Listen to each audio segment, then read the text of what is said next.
मैं भी option seller ही हूँ मोस्ट ऑफ द टाइम।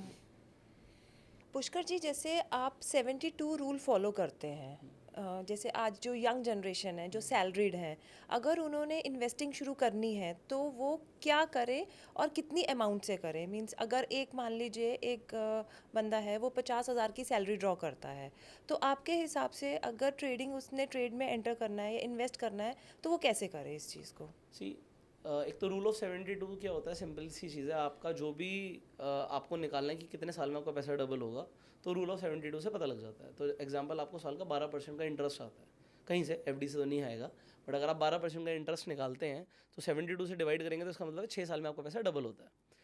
तो अगर वो आपका 24 हो गया तो आपका 3 साल में पैसा डबल होता है। तो पैसे को डबल करना बहुत ज़रूरी होता है, वो आपको जितनी जल्दी समझ आए उतना अच्छा है, क्योंकि कंपाउंडिंग ओवर द ईयर्स एक अलग लेवल का काम कर जाती है। क्योंकि अगर 1 लाख से पैसा डबल होता है तो 1 का 2 बनता है, फिर 2 का 4 बनता है, और 4 का 8, 8 का 16। तो 1 लाख से 16 लाख की जर्नी वो कंपाउंडिंग के थ्रू होती है। अब कंपाउंडिंग का बेनिफिट स्टॉक मार्केट में लोगों को हो सकता है अगर वो कुछ चीज़ों को समझें। पहली बात तो आपको वेल्थ क्रिएट करना है। आपको ये नहीं करना आज मार्केट ऊपर है बेच देता हूँ, जब नीचे थी खरीद लिया। तो अगर आप ऐसा सोचते रहेंगे तो आप कभी परफेक्टली टाइम नहीं कर पाएंगे मार्केट को। तो ट्राई करो। आप देखो, जिसने रियल एस्टेट में पैसा बनाया, किन्होंने बनाया? अरे दादाजी ने खेत खरीदे थे उस टाइम पे, तो कुछ 500 रुपये का खेत खरीद लिया था, आज वो 5 करोड़ का हो गया। तो वो वेल्थ बनी क्योंकि उसे खरीदा और कभी बेचने के बारे में सोचा नहीं, टाइम भी दिया। टाइम भी दिया। सो इन्वेस्टर वो आदमी है जब कोई भी चीज़ खरीदता है तो उसे बेचने के बारे में नहीं सोचता। मान लीजिए सर ने बहुत अच्छी ज्वेलरी पहनी हुई है, डायमंड खरीदा, तो आपने क्या बेचने के बारे में सोचा? नहीं सोचा। आपने अपने लिए कोई ज्वेलरी खरीदी, आपने क्या कभी सोचा कि मैं बेचूंगी उसे? नहीं, नेवर। सो वो आपकी वेल्थ का पार्ट बन गया। वो हम जनरेशन्स को पास करने के लिए बेसिकली लेते हैं। आप अपने लिए आपने सोचा ही नहीं कि उसे बेचेंगे, पास करेंगे, क्या करेंगे, बस खरीद लिया, अब फॉरगेट अबाउट इट। सिमिलरली जब हम कोई स्टॉक या ईटीएफ खरीदते हैं, स्टॉक्स थोड़े से अलग है, मैं ईटीएफ का ज़्यादा बड़ा फ़ैन हूँ क्योंकि मैं इन्वेस्टिंग ही उसी में करता हूँ। सो स्टॉक्स में डेफिनेटली आपको ज़्यादा अपसाइड दिख सकता है, बट उसका डाउन साइड पोटेंशियल भी बहुत ह्यूज होता है। ईटीएफ में क्या आपका पैसा डूबेगा नहीं, पॉइंट नंबर 1। सो मेरा बिल्कुल क्लियर है ज़िंदगी का सिद्धांत आज के डेट में, बड़ी मेहनत से पैसे कमाया भाई, जाने नहीं चाहिए। और दूसरी चीज़, आप कभी स्टॉक्स में एवरेजिंग नहीं कर सकते, हम ईटीएफ में एवरेजिंग कर सकते हैं। तो मैं वेलकम करता हूँ यार, क्रैश आए ना, गिरे मार्केट 10% 20%। अभी रिसेंटली इलेक्शन वाले दिन मार्केट गिरी थी, ठीक है, जो इलेक्शन का रिजल्ट वाला दिन था। अप्रॉक्सीमेटली जो निफ्टी थी 8.5% से ऊपर गिर गई थी, आप 10 ही पकड़ लीजिए। बैंक निफ्टी भी ऐसे 10% से ऊपर गिरी थी। तो कहने का मतलब क्या है कि 10% मार्केट गिरी।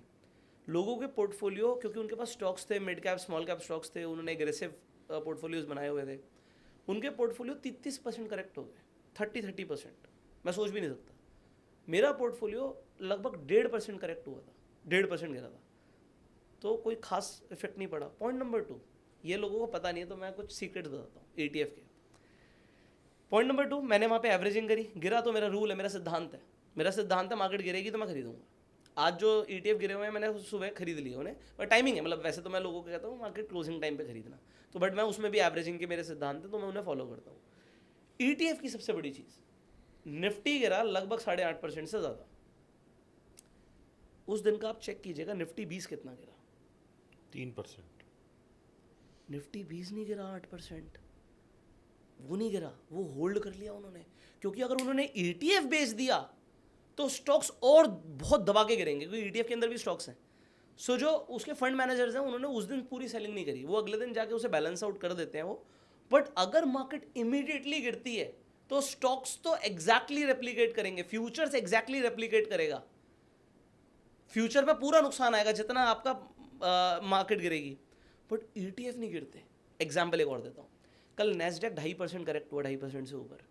सुबह सुबह आपके पास मोतीलाल ओसवाल का नैस्डैक का ईटीएफ है, अगर आपने देखा मार्केट गिरी थी, नैस्डैक सुबह 1.4% डाउन खुला, जो ईटीएफ है मॉन 100। तो वो ईटीएफ अभी पूरी तरीके से नहीं गिरा है, गिरना है, वो भी बाद में आ गया 2.5% पे, 2.6% फिर से आ गया वो। सो उसे गिरना है, बट वो होल्ड करके रखते हैं। तो अगर आपको कभी दिखता ना कि एकदम से पैनिक हो गया कुछ मार्केट में, कोई अटैक हो गया, कोई वॉर हो गया, अरे मैं पैसों का क्या करूँगा, तो आपको उतनी बड़ी चोट नहीं लगेगी। क्यों नहीं लगेगी चोट आपको? क्योंकि आपका ईटीएफ पूरा फ्री फॉल नहीं करेगा, स्टॉक करेगा, फ्यूचर्स करेंगे, ऑप्शंस में पूरा नुकसान आएगा, बट आपका ईटीएफ बचा लेगा। ये लोगों को पता ही नहीं है। और यहाँ पर तो हम आर्बिट्राज ढूंढ लेते हैं, अगर ऐसी अपॉर्चुनिटी मिलती है हम तुरंत आर्बिट्राज ढूंढ लेते हैं उसमें, क्योंकि आपको आर्बिट्राज बता देता हूँ कैसे हुआ। मान लीजिए सर ने बोला कि भाई मार्केट गिर गई 8%, ETF गिरा 3.5%, 3% मान लेते हैं, अभी उसे 5% गिरना बाकी है ETF को, है ना, बिल्कुल, क्योंकि वो वहाँ तो आएगा ही 5% गिरना बाकी है, मार्केट हो सकता है बाउंस बैक करे। तो अगर आपके पास ETF है, मान लीजिए निफ्टी 20 है, तो आप उसे आगे शॉर्ट कर सकते हो, मतलब बेच दो आप उसे और फ्यूचर्स खरीद लो, तो 5% का गैप आप कमा सकते हो। तो अभी आपको मतलब ऑडियंस को थोड़ा दिमाग लाना पड़ेगा, बट मैंने एक बहुत तगड़ी स्ट्रैटेजी दी है लोगों को।